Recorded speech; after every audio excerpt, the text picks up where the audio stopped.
জানেন যে আজকে ত্রিপুরা প্রদেশ তৃণমূল কংগ্রেসের একটা বড় সাংগঠনিক দলবদল হয়েছে এবং সেই ব্যাপারে আমি আপনাদেরকে অবহিত করার জন্যই আজকে এই সাংবাদিকদের ডাকা, মানে আপনাদের ডাকা এই সম্মেলন করা।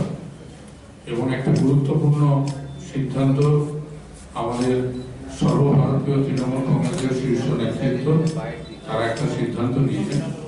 আমাদের যিনি ত্রিপুরা প্রদেশ তৃণমূল কংগ্রেসের সভাপতি ছিলেন শ্রী সুফল ভৌমিক মহাশয়, আমরা বর্তমানে তাকে সভাপতির পদ থেকে অব্যাহতি দিয়েছি এবং আমরা আপাতত যতদিন এই প্রদেশ তৃণমূল কংগ্রেসের নতুন সভাপতি নিযুক্ত না হচ্ছে ততদিন পর্যন্ত যারা তৃণমূল কংগ্রেসের নেতৃত্ব এখানে উপস্থিত আছেন এবং আমি যখন সুস্মিতা দেব রাজ্যসভা সাংসদ তিনি উপস্থিত হতে পারেননি এবং এখানে আমাদের শাখা সংগঠনের নেতৃত্ব এবং অন্যান্য নেতৃত্বরা রয়েছে, আমরা সবাই মিলে দৈনন্দিন ত্রিপুরার কাজকর্ম চালাবো যতক্ষণ না নতুন সভাপতি নিযুক্ত হয়।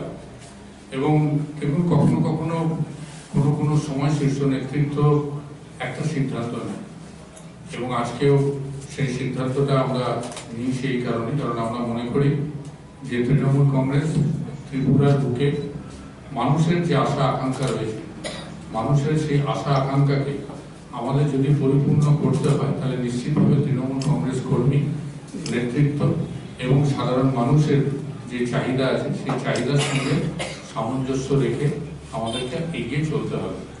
আমাদের এই তৃণমূল কংগ্রেস দলের ত্রিপুরাতে প্রায় নতুন নতুন অনেক সদস্য যোগদান করেছে, অনেক নেতৃত্ব যোগদান করেছে এবং তারা সবাই চাইছিলেন এমন একটা প্ল্যাটফর্ম তৈরি হোক আগামী দিনে যে তারা সত্যিকারে ভারতীয় জনতা পার্টির বিরুদ্ধে লড়াই করে ত্রিপুরার মানুষের আশা আকাঙ্ক্ষাকে পূর্ণ করতে পারে।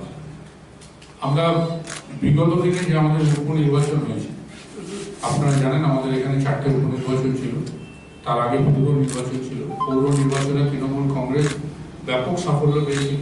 তৃণমূল কংগ্রেস বিগত পৌর নির্বাচনে দ্বিতীয় স্থানে প্রায় এসে গেছিল। বহু জায়গায় কোথাও 27% ভোট, কোথাও 24% ভোট, কোথাও 21% ভোট আমরা পেয়েছিলাম। তারপরে আমাদের কাছে অত্যন্ত শিক্ষণীয় ছিল সেটা হচ্ছে এই বিগত বাই ইলেকশনগুলো, অর্থাৎ উপনির্বাচন। সেই উপনির্বাচন কিন্তু আমাদেরকে একটা শিক্ষাও দিয়েছে এবং তৃণমূল কংগ্রেস একটা অভিজ্ঞতাও সঞ্চয় করেছে ত্রিপুরার মধ্যে। এবং আমরা এই উপনির্বাচনের ফলাফলে নিশ্চিতভাবে যেমন সবাই একটু আশ্চর্য হয়েছিল, আমাদের তৃণমূল কংগ্রেসের কর্মী নেতৃত্ব আমরাও একটু আশ্চর্য হয়েছিলাম, কারণ আমরা যে ফলাফল আশা করেছিলাম আমরা বিগত উপনির্বাচনগুলোতে সেই ফলাফল আমরা পাইনি। সুতরাং তখন থেকেই আমরা একটা পর্যালোচনা করছিলাম। বিভিন্ন সময় আমাদের পর্যালোচনা হয়েছিল, কখনো কখনো পার্টি অফিসে হয়েছে, কখনো কখনো ক্যাম্প অফিসে হয়েছে এবং আমরা আমাদের মতো করে বিভিন্ন সময় বিভিন্ন কর্মীদের সাথে কথা বলেছি। এমনকি কিছু কিছু জায়গায় আমরা সাধারণ জনগণের সঙ্গেও কথা বলেছি, তাদের থেকেও জনমত নেওয়ার চেষ্টা করেছি এবং সেই জনমত মানুষের যে আবার যে আশা আকাঙ্ক্ষা রয়েছে এবং সর্বস্তরে আমাদের সেই পর্যালোচনা থেকে আমাদের এটাই উঠে এসেছিল যে আমাদের মনে হয়েছিল যে আমরা সংগঠন বিস্তার করতে হয়তো সেইভাবে পারিনি। আমাদের হয়তো আরো বেশি করে সাংগঠনিক ভিত্তি দৃঢ় করার দরকার ছিল বা আমাদের বেশি করে হয়তো সংগঠনের আরো তৃণমূল স্তরে পৌঁছানো দরকার ছিল, কিন্তু আমরা সেই পৌঁছাতে আমরা ব্যর্থ হয়েছি। এবং নিশ্চিতভাবে যাদের উপরে আমরা ভরসা করেছিলাম, যাদের উপরে আমরা দায়িত্ব দিয়েছিলাম, আমাদের মনে হয়েছে যে সেই দায়িত্ব পুরোপুরি হয়তো সঠিকভাবে পালন করতে পারেনি। সেই কারণে তৃণমূল কংগ্রেসের শীর্ষ নেতৃত্ব চিন্তা ভাবনা করেছে এবং চিন্তা ভাবনা করে আমাদের মনে হয়েছে যে আমাদের এই সংগঠনের আবার নতুন করে আমরা স্টার্ট করব, নতুন করে আমরা চিন্তা ভাবনা করব। কারণ দেখুন, তৃণমূল কংগ্রেস কথা দিয়েছেন আমাদের সম্মানীয় নেত্রী মমতা বন্দ্যোপাধ্যায়কে নেতৃত্বে রেখে এবং অভিষেক বন্দ্যোপাধ্যায় যেভাবে দল পরিচালনা করছেন দক্ষতার সঙ্গে, তাদের সামনে রেখে আমরাও চাই আগামী দিনে ত্রিপুরার মাটিতে নবীন এবং প্রবীণের মেলবন্ধনে আবার নতুন করে তৃণমূল কংগ্রেসকে তৃণমূল স্তর অব্দি সাংগঠনিকভাবে ঢেলে সাজানোর প্রক্রিয়া চলবে।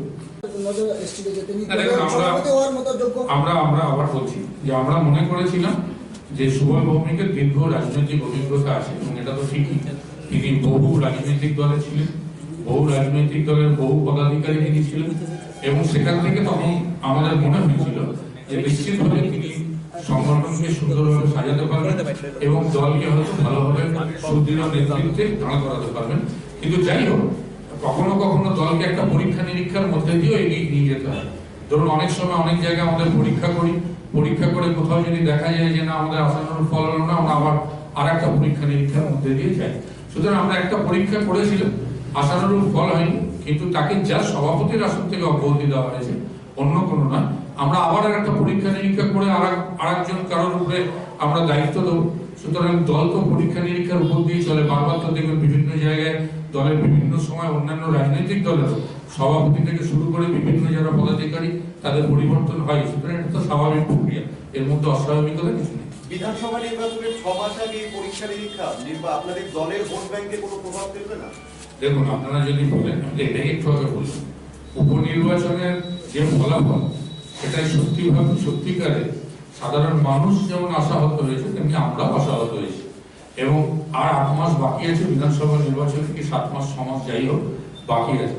সুতরাং আমরা যে ফলাফলে পৌঁছেছি, সুতরাং এটা একদম নিচের দিকে আমরা পৌঁছে গেছি। সুতরাং এখন তো আমাদের পিঠ দেওয়ালে ঠেকে গেছে, আমাদের তো ঘুরে দাঁড়িয়ে লড়াই করতেই হবে। সুতরাং এখন তো নতুন পরীক্ষা নিরীক্ষা করে যদি আমরা আরো বেশি করে সফল হতে পারি, সেটাই তো একটা রাজনৈতিক দল চেষ্টা করবে। সুতরাং এর মধ্যে ভুল কোথায়? অব্যাহতি দেওয়ার আগে কি কোনো চিঠি দেওয়া হয়েছিল যে আপনাকে অব্যাহতি দেওয়া হবে? দেখুন, দলের আরেকটা প্রশ্ন একসঙ্গে বলছেন, আমি তৃণমূল কংগ্রেস সংবিধান জানি না, আপনাদের সংবিধানে কি এরকম আছে যে আপনাদের শীর্ষ নেতৃত্ব যখন যাকে অব্যাহতি দিতে পারে? আপনাকে এবার আরেকটা জিনিস আমি আপনাদের জানিয়ে রাখি, আপনাদের জ্ঞাতা, যখন সুবল ভৌমিককে সভাপতিও করা হয়েছিল তখনও কোথাও কাউকে চিঠি দিয়ে জানানো হয়নি। তিনি জেনেছিলেন আমাদের কাছ থেকে, তাকে আমরাই আমন্ত্রণ জানিয়ে আপনাদের মতো সাংবাদিকদের ডেকেছিলাম, ডেকে আপনাদের এই সাংবাদিক সম্মেলন করে সেদিন ঘোষণা করেছিলাম যে আজ থেকে আমাদের নতুন সভাপতি হলেন সুবল ভৌমিক। এবং আজকেও ঠিক একই প্রক্রিয়ায় সুবল ভৌমিককে আমরা অব্যাহতি দিয়েছি। আবার আগামী দিনে যখন নতুন সভাপতি হবে তাকেও ঠিক আমরা এরকম ডেকে আপনাদের সামনে পরিচয় করিয়ে দেবো। রাজীব কিছুক্ষণ আগে বললেন যে আশানুরূপ ফল না হওয়ায় এবং রেজাল্ট ডেলিভার করতে না পারায় পার্টির সিদ্ধান্ত যে সাংগঠনিক দুর্বলতা দেখা গেছে। তো দুটো প্রশ্ন, আপনি এই যে বলেছেন যে যোগ্য, দক্ষ, প্রতিশ্রুতিবান এবং দূরদৃষ্টি সম্পন্ন কাউকে, যিনি সবাইকে একসঙ্গে নিয়ে চলতে পারবেন, এই রকম কাউকে আপনার দায়িত্ব দিবেন, এই দক্ষতাগুলো কি সুবল ভৌমিকের মধ্যে ছিল কিনা? আমার মনে হয় এই প্রশ্ন করাটা যাই ঠিক আছে, আপনারা সাংবাদিক, আপনারা প্রশ্ন করতেই পারেন। আমি আবার বলছি, দল পরীক্ষা নিরীক্ষার মধ্যে দিয়ে চলে। আমাদের মনে হয়েছিল যে নিশ্চিতভাবে তিনি সবাইকে নিয়ে সুন্দরভাবে একদম তৃণমূল স্তর অব্দি সংগঠন তৈরি করতে পারবেন। সেই জায়গাটা বর্তমানে দলের শীর্ষ নেতৃত্ব মনে করেছে যে আরো মনে হচ্ছে যে কোথাও আমাদের খামতি রয়েছে। সুতরাং আরো কোথাও কোনো যোগ্যতা সম্পন্ন মানুষকে পাওয়া যায় কিনা আমরা তার সন্ধান করছি, এবং সেই রকম কিছু আমাদের কাছেও কিছু ইনফরমেশন রয়েছে যে সেই রকম যদি কোনো যোগ্য দূরদৃষ্টি সম্পন্ন লোকের পাওয়া গেলে আমরা নিশ্চিতভাবে তারা আজকেই ঘোষণা করতাম। সুতরাং আমরা পেয়ে যাবো আশা করছি খুব শীঘ্রই, এবং আমরা ঘোষণা করব। রাজীববাবু, তাহলে কি বলা যায় এত দিনেও সুবল ভৌমিকের সাবস্টিটিউট কাউকে আপনারা বিকল্প হিসেবে এখনো তৈরি করতে পারেননি? সেটা নিশ্চিতভাবে, যেহেতু আজকে ঘোষণা করতে পারলাম না। শুনুন, দেখুন, আবার আমি বলছি, দলে আমাদের চিন্তা করতে একটা সুদূর প্রসারী। সামনে বিধানসভা নির্বাচন রয়েছে, তারপরে লোকসভা নির্বাচন রয়েছে, এবং দল সর্বভারতীয় তৃণমূল কংগ্রেস বিভিন্ন রাজ্যে তার তৃণমূল স্তরের সংগঠন বৃদ্ধি করছে। সুতরাং একটা খামখেয়ালি কোনো সিদ্ধান্ত নেওয়ার থেকে সুদূর প্রসারী সিদ্ধান্ত নিতে গেলে একটু চিন্তা ভাবনা করে সিদ্ধান্ত নেওয়াটাই জরুরি, এবং অসুবিধার তো কিছু নেই। আজকে তো আমরা সবাই রয়েছি, তো আমরাও চালাচ্ছি, তো দেখি না কয়েকটা দিন আমরাও চালাই, আমরাও তৃণমূল স্তর অব্দি সংগঠন তৈরি করার আমাদেরও নিশ্চিতভাবে কিছু না কিছু অভিজ্ঞতা আছে। কারোর হয়তো কিছু কম আছে, কারোর হয়তো বেশি আছে। সবাইকে নিয়ে আরেকবার একটা নতুন করে আমরা শুরু করি, ততদিন ঠিক সময় আপনারা জানতে পারবেন আমাদের নতুন সভাপতি হয়ে। Sir, what was the urgency in sacking him? What was the urgency? You could have get someone else and then you could. What was the urgency? There was no urgency, but this is true that in last by-election we saw that the leadership under Subal Bhumi has failed to perform. So for that reason, we have taken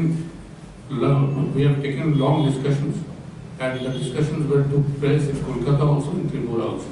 And we have decided that at present we have to remove him, and we will definitely take our daily activities, the routine activities, we will take part. Susmita Dev is there, we are there, our leadership is also there. So we will do that, and meanwhile, we will definitely declare a good president. তাহলে কি শুভভূমি সরে যাওয়ার পরে কিন্তু কর্মীদের মনোবল কিছুটা ভাঙবে না? দেখুন, আমি আবার বলছি, দল এখানে যারা করছেন তারা তৃণমূল কংগ্রেসের সুপ্রিমো মমতা বন্দ্যোপাধ্যায়কে থেকে দল করছেন, তারা অভিষেক বন্দ্যোপাধ্যায়কে থেকে দল করছেন। সুতরাং যারা তৃণমূল কংগ্রেস করেন তারা মমতা বন্দ্যোপাধ্যায়, অভিষেক বন্দ্যোপাধ্যায়কে দেখেই দল করছেন। তারা নিশ্চিতভাবে রাজীব বন্দ্যোপাধ্যায়কে দেখেও দল করেন না, তারা সুবল ভৌমিককে দেখেও দল করেন। সুতরাং মমতা বন্দ্যোপাধ্যায়কে দেখে যারা দল করেন সেই কর্মীদের মনোবল মমতা বন্দ্যোপাধ্যায়ের প্রতি অটুট থাকবে। সেই কর্মীরা নিশ্চিতভাবে মমতা বন্দ্যোপাধ্যায়ের প্রতি তাদের সমর্থন জানাবেন, এবং যা মমতা বন্দ্যোপাধ্যায় সিদ্ধান্ত নেবেন তৃণমূল কংগ্রেসের কর্মীরা সেটা মাথা পেতে গ্রহণ করবেন, এইটুকু আমাদের বিশ্বাস আছে। সুতরাং মমতা বন্দ্যোপাধ্যায়, অভিষেক বন্দ্যোপাধ্যায় সিদ্ধান্ত নিয়েছেন, সেই সিদ্ধান্তকে সম্মান রেখে আমাদের তৃণমূল কংগ্রেসের কর্মীরা সবাই একযোগে চলবেন, এবং আমরা মনে করি যে দল আগামী দিনে আরো চাঙ্গা হবে। এই